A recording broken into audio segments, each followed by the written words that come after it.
bata, ayaw hapon sa tanan. Mag-rescue ta sa pulong sa Ginoo. Kaya galing pulong sa Ginoo, muna yung pinaka-importante sa pinag-pray sa tao. Ako mga bata, para makabalong mo sa Ginoo.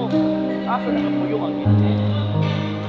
Sa wala pa ang kalimutan, sa wala pa kanaman, sa wala pa mga tao, naananing pulong sa Ginoo. Una nga mga bata, makabalong na, asa matagikan? Di ba makalimutan pa, asa tagikan? Bigyan ka sa itong mama. So, asa ang mga bata, asa matagikan ang tao? Yung mga bata, nagpapag sa Bible.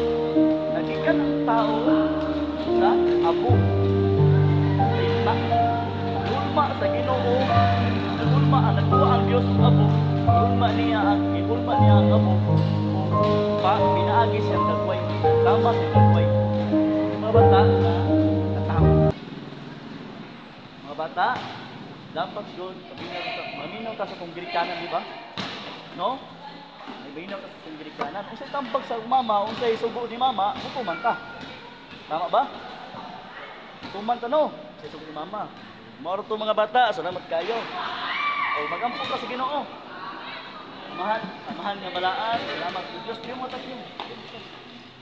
Ginoo, salamat Ginoo, sa karong kahaponon, paligin ni Ginoo ang mamang papa, ang katrabaho Ginoo, para nakakawin sa matag adlaw. In Jesus name, Amen. Pagpakan ng Ginoo.